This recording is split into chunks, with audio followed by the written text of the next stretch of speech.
Salut à toutes et tous, c'est Karen et Guillaume et on est ravis de se retrouver pour ce nouvel épisode de l'Hebdo Crypto. On espère que vous êtes confortablement installés dans votre chaise et c'est parti pour le sommaire. Aujourd'hui on verra ensemble 5 news et pas n'importe lesquelles. La première sur la consommation énergétique associée au Bitcoin, la seconde sur la réglementation du Bitcoin. Ensuite on ira voir du côté de XRP et un nouvel épisode dans la saga. On regardera enfin Revolut, quelques news autour de Coinbase et on finira avec la cerise sur le gâteau, le NFT lancé par Facebook. Allez, c'est parti! Et on commence tout de suite avec la news autour de la consommation énergétique. Et oui, qui n'a jamais entendu dire parmi l'ensemble des détracteurs liés aux crypto-monnaies que le minage des crypto-monnaies, notamment du Bitcoin, consommait énormément et donc était complètement nuisible à la planète. Alors c'est vrai que vous et moi, fans de crypto, on pourrait avoir tendance à démentir ce fait, mais il est vrai que quelquefois la consommation énergétique est quand même assez haute. Alors heureusement, dans le monde aujourd'hui, certains se sont mis à penser, à imaginer de nouveaux horizons pour permettre d'allier mining, Bitcoin et respect des normes environnementales et consommation énergétique responsable. En effet, alors que beaucoup appellent à justement diminuer cette consommation énergétique et trouver des alternatives pour éviter le gaspillage notamment de gaz résiduel et pour éviter la pollution à grande échelle, il y en a un dans ce monde, le fondateur d'EZ Blockchain, qui a eu une idée de génie. Et oui, à la suite de Lavoisier, lui aussi s'est dit « rien ne se perd, tout se transforme » et il a décidé finalement d'inventer une nouvelle solution comme une alternative à cette consommation énergétique issue du mining et donc du minage pour le Bitcoin. L'offre est assez simple, elle consiste à réutiliser le gaz résiduel qui est issu justement de l'opération de mining pour pouvoir le réutiliser par l'ensemble des mineurs dans le monde. Il suffirait alors de finalement transformer l'ensemble du gaz brûlé en électricité pour le réutiliser dans l'ensemble des fermes de minage et ça c'est quand même assez intelligent. Son idée c'est vraiment finalement dans l'idéologie aussi de la blockchain, c'est de tous s'unir, c'est-à-dire l'ensemble des mineurs notamment pour pouvoir contribuer ensemble à un changement des habitudes de consommation et pour pouvoir faire avancer la cause du développement durable même dans la blockchain. Comme quoi, pour ceux qui voudraient pas l'entendre dire, blockchain, crypto-monnaie et consommation énergétique responsable, c'est bien possible aujourd'hui. Et on passe tout de suite à la seconde news de la semaine. C'est en effet le CEO de Goldman Sachs qui nous l'annonce, David Solomon. Il nous dit en effet qu'une révolution arrive pour le Bitcoin et une révolution ou plutôt une évolution de la réglementation autour du Bitcoin. Il ne nous donne pas trop de détails quant à l'évolution de cette réglementation qui devrait arriver sous peu.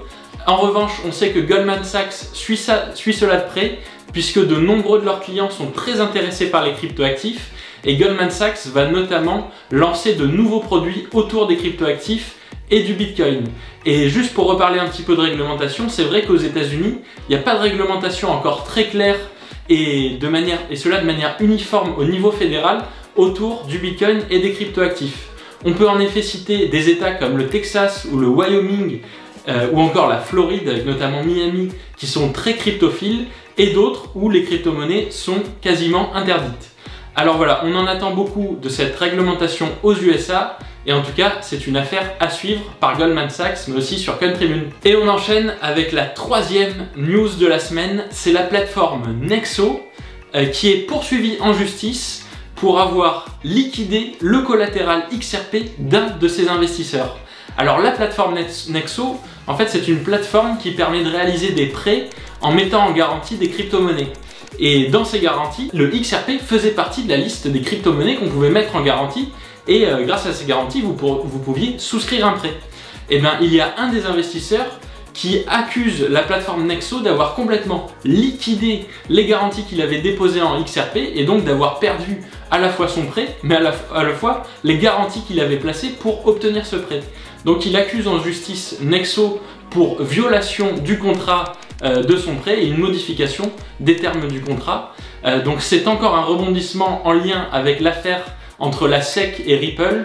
On sait qu'après l'annonce de la SEC contre Ripple, de nombreuses plateformes avaient décidé d'arrêter le trading de XRP et c'était donc le cas de Nexo, et donc c'est maintenant à la justice de lever le voile sur ce qui s'est passé entre cet investisseur, la plateforme et les fameuses garanties en XRP. On passe maintenant à la 4e news du jour et celle-là ne devrait pas vous laisser en reste. En effet, c'est Revolut, une des néobanques les plus connues aujourd'hui et que sans doute bien d'entre vous utilisent déjà pour son nouveau service autour des crypto-monnaies qui va intégrer non pas 4, non pas 6, mais 11 nouvelles crypto-monnaies et ça pour le plus grand bonheur de tous. Et oui, Revolut, qui déjà depuis quelques mois avait déjà intégré plus de 4 crypto-monnaies, bien sûr parmi les plus connues, décide d'étendre son offre et de s'adresser au plus grand nombre. Ils vont donc rajouter 11 crypto-monnaies de plus, parmi lesquelles, parmi les plus populaires, Cardano par exemple, ou encore Yearn Finance, ou bien Uniswap que vous connaissez tous. Et ça c'est une très bonne nouvelle pour l'univers crypto. Ça va encore faire trembler l'ensemble des banques traditionnelles qui doivent commencer à se poser de sacrées questions sur l'avenir de leur offre. Et on enchaîne avec la 5e news, on va parler de Coinbase. Et oui, Coinbase, on n'arrête pas d'en parler depuis son listing record au Nasdaq il y a peu. Et Coinbase continue sa croissance avec une implantation en Inde. En effet, la firme a annoncé qu'ils allaient se positionner avec des bureaux physiques en Inde, à Hyderabad plus précisément. Leur objectif, c'est de développer l'offre de cryptoactifs de Coinbase en Inde, mais aussi de profiter des nombreux profils IT de très haut niveau qui sont situés en Inde dans un contexte où la technologie a une place très importante. Et ils ont d'ailleurs notamment déjà posté plus de 15 offres d'emploi pour leur bureau en Inde sur LinkedIn. Tout ça dans un contexte où la réglementation en Inde est très vigoureuse à l'encontre des cryptoactifs, puisque le ministre des Finances indien a décidé cette semaine d'édicter une réglementation, ou en tout cas de la préparer, pour interdire l'achat et la détention de cryptoactifs dans le pays. Et on arrive maintenant sur la dernière news et pas des moindres, on va parler de NFT et de Facebook. En effet, les NFT, nul besoin de vous le rappeler, les NFT sont sur toutes les lèvres en ce moment, font la une de tous les journaux. Alors quelques semaines après la vente du premier tweet de l'histoire à 2,9 millions de dollars, une modique somme me direz-vous dans l'écosystème des crypto-monnaies, c'est désormais notre ami Mark Zuckerberg, et pas des moindres, qui met aux enchères le premier post de l'histoire qu'il a fait sur Facebook.